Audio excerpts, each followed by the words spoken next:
Film की शुरुआत होती है काफी अजीब से डरावने घर से जो वीरान पड़ा हुआ था। तभी कमरे से एक औरत निकलकर बाहर आती है जिसे देखने से ऐसा लग रहा था जैसे उसका ज़हनी तवाज़ुन ठीक नहीं है। उसने हाथ में डरावना सा खिलौना पकड़ा हुआ था जिसके जरिए वो रास्ता ढूंढ रही थी। जिस रास्ते पर खिलौना बज रहा था वो उसी रास्ते पर जा रही थी। तभी वो खिलौना एक दरवाजे की तरफ बजने लगता है जो दरवाजा बेसमेंट की तरफ जा रहा था। अंदर आने के बाद वो खिलौना एक गत्ते की दीवार के पास बजने लगता है। तब वो औरत उस गत्ते की दीवार में एक सुराख करके झांकने लगती है। अब आगे क्या हुआ ये हम नहीं देख पाते। फौरन बाद ही हम देखते हैं आइजक को जिसका 1 साल पहले एक्सीडेंट हुआ था जिसमें उसकी याददाश्त चली गई थी। आइजक का दोस्त उसे एक लड़की और घर की देखभाल का काम देता है ताकि पैसों की जो उसे तंगी है वो खत्म हो जाए और वो अच्छा कमा सके। अब आइजक का दोस्त यानी बेरेट बताता है कि कुछ वक्त पहले ही मेरे भाई ने अपनी जान ले ली। तब से उसकी वाइफ भी गायब है जिस वजह से उनकी इकलौती बेटी अकेली पड़ गई है यानी मेरी भतीजी, और उसी का तुम्हें ख्याल रखना है। इस काम को करने के लिए मैं तुम्हें बहुत सारे पैसे दूंगा। अब यहाँ आइजक सोच में पड़ जाता है कि देखभाल करना तो मामूली सा काम है तो ये मुझे इतने ज्यादा पैसे क्यों दे रहा है। लेकिन क्योंकि उसे पैसे चाहिए थे इसीलिए वो मान जाता है काम के लिए। अगले दिन वो दोनों घर पहुँचते हैं लेकिन ये घर काफी वीरान जगह पर था, वो भी नदी के बिल्कुल बीचों बीच एक आइलैंड पर। ये देखकर आइजक घबरा जाता है और अपने दोस्त से सवाल करता है कि तुमने पहले क्यों नहीं बताया कि तुम्हारे भाई का घर नदी के बीच में है, क्योंकि मुझे तो तैरना ही नहीं आता। लेकिन बेरेट उसे जैसी तैसी मना लेता है। अब ये वही घर होता है जिसमें हमने उस अजीब सी औरत को देखा था जो खिलौने से रास्ता ढूंढ रही थी। ये घर आज भी वीरान था, कोई भी यहाँ नजर नहीं आ रहा था। यहाँ आते ही बेरेट आइजक को एक जैकेट देता है जिसके साथ बड़ी सी जंजीर बंधी हुई थी और आइजक से कहता है कि चाहे कुछ भी हो जाए तुम्हें मेरी भतीजी जिसका नाम ओल्गा है उसके कमरे में नहीं जाना, क्योंकि अपनी माँ की तरह उसका ज़हनी तवाज़ुन भी थोड़ा बहुत खराब है। तो इसका मतलब ये था कि वो औरत ओल्गा की माँ थी। आगे वो कहता है कि ओल्गा इतनी अजीब सी है कि कोई भी उसके पास जाए तो वो घबरा जाती है। इस चीज से बचने के लिए वो हमेशा ही अपनी आंखें बंद करके एक कोने में पड़ी रहती है। अब बेरेट उसे ओल्गा के कमरे में जाने से रोकने के लिए वो जैकेट पहना देता है क्योंकि इस पर बंधी हुई जंजीर उस कमरे तक नहीं जाती थी। अब ये जैकेट लोहे के सूट से कम नहीं थी क्योंकि एक तो इसके साथ इतनी लंबी जंजीर थी, दूसरा इस पर बहुत सारे ताले भी लगे हुए थे। अब आइजक की जैकेट पहनना नहीं चाहता था क्योंकि जाहिर सी बात है ये सब कुछ नॉर्मल तो नहीं था बल्कि कोई गड़बड़ थी। लेकिन पैसों की जरूरत की वजह से ना चाहते हुए भी उसे ये करना ही पड़ता है। जब वो पूरे घर को चेक कर रहा था तब भी उसे कुछ ठीक नहीं लग रहा था। उसे सब कुछ ही काफी अजीब लग रहा था। बाहर एक डॉग भी बंधा हुआ था जिसे आइजक कुछ खाने को देता है और यही कुर्सी पर बैठ जाता है। लेकिन तभी कमरे से जोरों की आवाजें आने लगती है। आइजक को लगता है कि शायद ये ओल्गा होगी, इसीलिए वो फौरन उसी कमरे के पास जाता है। लेकिन जंजीर की वजह से वो अंदर जा नहीं पाता। रात को जब वो अपने कमरे में सोने जाता है तो तभी दीवार पर लगी तस्वीर एकदम से गिर जाती है जिसमें एक लड़की ने वह डरावना सा खिलौना पकड़ा हुआ था और वो तस्वीर उल्टी गिरी थी। लेकिन थोड़ी देर बाद वो खुद ब खुद सीधी हो जाती है और तस्वीर में जो लड़की थी उसकी आंखें भी काफी खुल जाती है जो कि पहले नॉर्मल थी, जिससे वो काफी भयानक दिखने लगती है। ये देखकर आइजक काफी डरने लगता है और ये जानने के लिए कि आखिर सब कुछ क्या हो रहा है और घर में क्या अजीब है वो पूरे घर को चेक करने लगता है। लेकिन तभी वहाँ ओल्गा आ जाती है जिसने हाथ में क्रॉसबो पकड़ा हुआ था, एक किस्म का हथियार जिसमें तीर होता है। वो बताती है कि मेरी मॉम बिल्कुल पागल थी, वो हमेशा ही मेरे डैड को ये जैकेट पहनाकर घर में कैद रखती थी। इस जैकेट के ताले की चाबी वो हमेशा ही अपने गले में पहन कर रखती थी। लेकिन फिर एक दिन मेरी माँ गायब हो गयी। मेरे डैड को लगा कि वो बेसमेंट में गई होंगी तो वो उनको चेक करने वहाँ गए। लेकिन तभी अंदर से बेसमेंट का दरवाजा बंद हो गया। मेरे डैड को घबराहट के दौरे पड़ते थे जिस वजह से डरते डरते बेसमेंट में ही उनकी मौत हो गई। ये सब बताने के बाद ओल्गा वहाँ से चली जाती है। अब इन सारी चीजों को परखने के लिए आइजक एक जगह पर बैठ जाता है। लेकिन तभी अचानक से वो डरावना सा खिलौना बजने लगता है जो बेसमेंट की तरफ ही बज रहा था। आइजक को लगता है कि शायद ये खिलौना महसूस कर सकता है कि कोई आत्मा है, इसीलिए इस खिलौने को लेकर बेसमेंट में जाता है जहाँ उसे वही गत्ते की दीवार में बना सुराख दिखाई देता है जिसे हमने शुरुआत में देखा था, जिसे ओल्गा की मॉम ने बनाया था। और वो भी उस सुराख के जरिए अंदर झांकने लगता है जहाँ उसे ओल्गा की मॉम की लाश दिखती है अजीब हालत में। उसे देखकर आइजक काफी डर जाता है क्योंकि उसे लग रहा था कि ओल्गा ने ही अपनी मॉम को मारा है क्योंकि उसके जिस्म पर क्रॉसबो के निशान थे जो कि ओल्गा के पास ही था। ये देखकर वो फौरन बेरेट को कॉल करता है और इस सब के बारे में बताता है कि ओल्गा ने अपनी मॉम को मार दिया है, मुझे उनकी लाश मिली है, इसीलिए तुम फौरन पुलिस को बुलाओ। और वो ओल्गा को भी कमरे में बंद कर देता है और बेसमेंट में जाकर अपनी जंजीर खोलने लगता है। तभी उसे ओल्गा के कमरे से आवाज आने लगती है। वो बताती है कि मैंने अपनी मॉम को नहीं मारा मारा, बल्कि मेरे डैड और मेरे अंकल बेरेट ने मिलकर मेरी मॉम को मारा था। अब तुमने ये सारी बातें बेरेट को बता दी हैं, इसीलिए वो तुम्हें भी नहीं छोड़ेगा, जान से मार देगा वो। ये सुनकर वो ओल्गा का कमरा खोल देता है। तब वो उसे एक और हैरान कर देने वाली बात बताती है और कहती है कि 1 साल पहले तुम खुद यहाँ पर आए थे और तुमने मेरे डैड को बेसमेंट में बंद किया था। तुमने 1 साल पहले वो सब कुछ मेरे अंकल बेरेट के कहने पर ही किया था। I asked my uncle, he said, no, I found her body too.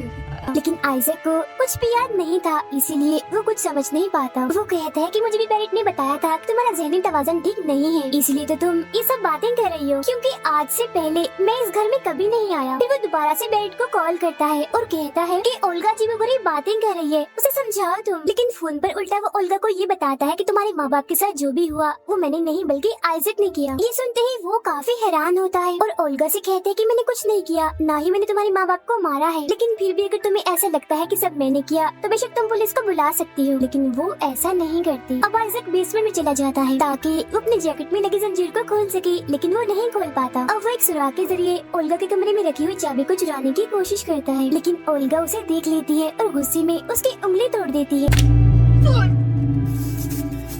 इस वजह से आइजैक को काफी तकलीफ होती है और सारे हालात से परेशान होकर अपने कमरे में बैठा हुआ था। तभी उसे अखबार में ओल्गा की माँ के गायब होने की खबर दिखती है। वो देखता है कि सच में ओल्गा की माँ ने अपने गले में चाबी पहनी हुई है, जिसके बारे में ओल्गा ने बताया भी था। तो वो फौरन बेसमेंट में जाता है और ओल्गा की माँ के गले से चाबी लेने की कोशिश करता है। वो लाश के गले से चाबी निकाल कर जैकेट के ताले को खोल लेता है। जैसे वो जैकेट उतारता है पूरे घर की लाइट चली जाती है। फिर वो ओल्गा के कमरे में आकर उसका क्रॉसबो ले लेता है। अब वो जैकेट को जबरदस्ती ओल्गा को पहना देता है। तभी आइजैक को अपनी पुरानी जैकेट दिखती है, जिसे देखकर वो काफी हैरान हो जाता है और सोचने लगता है कि मेरी जैकेट यहाँ क्या कर रही है। अब फौरन उसे गुजरे हुए वक्त की एक बात याद आती है, जिसमें वो देखता है कि 1 साल पहले बेरेट ने ही उसे ओल्गा के डैड को मारने का काम दिया था। अभी वो गुजरे वक्त की यादों में खोया ही था कि तभी यहाँ पर ओल्गा आ जाती है, उससे क्रॉसबो छीन लेती है और फौरन उस पर हमला कर देती है। जिससे बचने के लिए आइजैक एक कमरे में चला जाता है। तब उसके पीछे पीछे वो भी आ जाती है और आइजैक को तीर से मारकर जख्मी कर देती है। तब यहाँ एक बार फिर से आइजैक पुरानी यादों में चला जाता है। वो देखता है कि जिस दिन वो ओल्गा के डैड को मारने के लिए आया था, उसी दिन उसने ओल्गा के डैड के लिए कागज पर लिखा था कि बेरेट तुम्हें मारना चाहता है। यानी असल में आइजैक उसके डैड को मारने नहीं बल्कि उसकी मदद करने, उसे बचाना चाहता था। फिर वो बेसमेंट की तरफ बढ़ता है, लेकिन बेसमेंट का दरवाजा अंदर से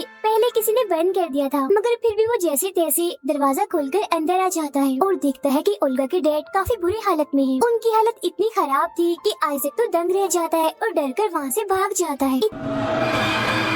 इतनी देर में बेरेट भी यहाँ पर आ चुका था और वो आइजैक से पूछता है क्या तुमने अपना काम कर दिया। जिस पर वो कहता है मैं अपना काम करने ओल्गा के डैड को मारने गया था, लेकिन दरवाजा अंदर से बंद था। अब बेरेट के हाथ वो कागज लग जाता है जिस पर आइजैक ने ओल्गा के डैड को लिखा था कि वो आपको मारना चाहता है। अब उसे पता चल चुका था कि घर में और कोई तो है नहीं, तो ये हरकत आइजैक ने की। इस वजह से उसे आइजैक पर काफी गुस्सा आता है, लेकिन वो ये बात आइजैक को महसूस होने नहीं देता कि उसे पता चल गया है कि किसने लिखा है। अब उसे शक भी होता है कि कहीं इसने पुलिस को तो नहीं सब बता दिया, इसीलिए वो बहाना करके घर से बाहर चला जाता है। लेकिन वो कहीं नहीं गया था बल्कि वहीं पर ही छुपा हुआ था। फिर रात को जब आइजैक छत पर था तो उसके पास बेरेट आता है। वो उसे छत से धक्का देकर नीचे गिरा देता है। दरअसल यही वो हादसा था जिस वजह से आइजैक की याददाश्त गई थी। अब ये सारी बातें याद आते ही मौजूदा वक्त में उसकी याददाश्त भी वापस आ चुकी थी, जिस वजह से वो घर से भागने लगता है। तभी उसे रास्ते में ओल्गा की माँ की आत्मा दिखाई देती है जो उसे डराने की कोशिश करती है, जिससे डरकर वो चिल्लाने लगता है और उसी कमरे में आ जाता है जहाँ ओल्गा की माँ की लाश थी।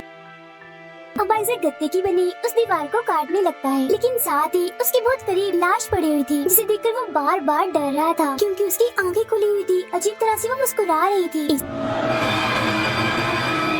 इसीलिए वो लाश के मुंह पर अपनी टोपी पहना देता है, लेकिन उसकी टोपी में सुराख हो जाता है और वो लाश अभी भी आइजैक को ही देख रही थी घूर कर। अब ये देखकर उसे डर लगने लगता है, लेकिन तभी यहाँ पर ओल्गा आ जाती है और अपनी मॉम की लाश से क्रॉसबो का तीर निकाल देती है। इतनी ही देर में यहाँ बेरेट पहुँच जाता है और उसे पूछता है कि आइजैक कहाँ है। दरअसल आइजैक दीवार की दूसरी तरफ छुपा हुआ था। ओल्गा बताती है कि उसे मैंने अपने कमरे में बंद करके रखा हुआ है, लेकिन इसी बीच बेरेट को पता चल जाता है कि आइजैक दीवार के उस पार छुपा हुआ है, यानी गत्ते वाली दीवार के पीछे। इसीलिए कि वो उस दीवार को तोड़ने लगता है ताकि आइजैक को वहाँ से निकाल सके, लेकिन पीछे से ओल्गा क्रॉसबो उस पर चला देती है जो तीर बेरेट के कमर पर लगता है। इसके बाद वो बेसमेंट को बंद करके वहाँ से चली जाती है जहाँ आइजैक और बेरेट दोनों थे। तीर लगने की वजह से बेरेट जख्मी था, लेकिन वो फिर भी आइजैक को अपनी बातों में फंसाने की कोशिश करता है। वो कहता है कि बाहर आ जाओ, यहाँ से निकलने के बाद हम भाग जाएंगे। लेकिन सच तो ये था कि वो आइजैक को यहाँ से निकालने नहीं बल्कि उसे मारना चाहता था। इसीलिए वो हाथ में एक लकड़ी पकड़ लेता है ताकि जैसे आइजैक बाहर आए ये फौरन ही उसे मार दे। लेकिन तभी उसे आइजैक की आवाज सुनाई देती है जो कहता है कि मैं तो पहले ही बाहर आ चुका हूँ, तो फिर तुम किसे बाहर बुला रहे हो। ये सुनकर बेरेट की हालत खराब हो जाती है, वो काफी घबरा जाता है। उसे कुछ भी समझ नहीं आ रही थी कि उसके साथ ये क्या हो रहा है। दीवार के पीछे अगर आइजैक नहीं है तो कौन है। और तभी उस दीवार के पीछे से ओल्गा की मोम की आत्मा निकलती है, जिसे देखकर बेरेट के चेहरे के रंग उड़ जाते हैं। वो देखते ही देखते बेरेट पर हमला कर देती है, जिसके बाद हम बस उसकी चीखें ही सुन पाते हैं। यानी इसका मतलब ये था कि ओल्गा की मोम ने उसे जान से मार दिया। आइजैक भी उस डॉग को आजाद करके वहाँ से चला जाता है। तभी ओल्गा भी बाहर आ जाती है और बड़े गौर से आइजैक को देख रही थी, लेकिन वो उसे मारने की कोशिश भी नहीं करती। अब मैं आपको कहानी के बारे में बता देती हूँ कि आखिर हुआ क्या था। असल में बेरेट और ओल्गा के डैड एक गलत बिजनेस करते थे, लेकिन उनके इस बिजनेस के बारे में ओल्गा की माँ को नहीं पता होता। लेकिन जैसे उसे भनक लगती है वो अपने हस्बैंड पर काफी गुस्सा करती है और आगे से उसका हस्बैंड कोई गलत काम ना करे, इसीलिए वो उसे जैकेट से बंद करके रखती थी। लेकिन ओल्गा के फादर को कैसे भी करके ये बिजनेस चलाना था। उन्हें बिल्कुल भी पसंद नहीं था कि उनकी वाइफ उन पर ऐसे रोक टोक करे, इसलिए ओल्गा के डैड और बेरेट ने मिलकर ओल्गा की मॉम की जान ले ली और उनकी लाश को हमेशा के लिए बेसमेंट में छुपा दिया। हर तरफ ये अफवाह फैला दी कि उसकी मॉम कहीं गायब हो गई है। लेकिन फिर अपना बदला लेने के लिए ओल्गा की मॉम की आत्मा उसके डैड को परेशान करने लगी, जिससे वो पागल होने लगी। इसी वजह से उन्होंने खुद को बेसमेंट में बंद करके अपनी जान ले ली, क्योंकि जैसा कि मैंने आपको बताया था कि बेसमेंट का दरवाजा अंदर से बंद था, यानी जब आइजैक ने उसे चेक किया था। लेकिन साथ ही बेरेट ने भी ओल्गा के डैड को अपने रास्ते से हटाने के लिए आइजैक को चुना। लेकिन आइजैक को ओल्गा के डैड पर तरस आता है, इसीलिए उसने कागज पर लिखकर उन्हें बताने की कोशिश भी की। फिर जब बेरेट ने वो कागज देखा तो उसे पता चल गया कि आइजैक को मेरी सच्चाई पता चल चुकी है, इसीलिए उसने उसे भी मारने के लिए छत से गिरा दिया। लेकिन आइजैक मरा नहीं, बस उसकी याददाश्त चली गई। मगर क्योंकि किसी भी तरह करके वो आइजैक को भी मारना चाहता था, इसीलिए वो जानबूझकर उसे इस वीरान घर में लाया, क्योंकि उसे लग रहा था कि ओल्गा की हालत इतनी खराब है कि वो आइजैक को देखते ही मार देगी। लेकिन ऐसा नहीं हुआ। रही बात उस खिलौने की, उसके जरिए ओल्गा की माँ की आत्मा बाकी लोगों से बात करना चाहती थी ताकि वो बता सके कि मेरी लाश बेसमेंट में है। इसीलिए तो हर बार बेसमेंट की तरफ ही इशारा किया ताकि ये लोग उसकी लाश को दफन कर दे और उसकी आत्मा को सुकून का सांस मिले। लेकिन क्योंकि सारा की धरा उसके हस्बैंड और बेरेट का था, इसीलिए पहले उसने हस्बैंड को पागल करके मारा और बाद में बेरेट को भी। दोनों से बदला उसने ले लिया था, तो अब उसकी आत्मा को सुकून भी मिल जाएगा। इसी के साथ ये फिल्म यहीं पर खत्म हो जाती।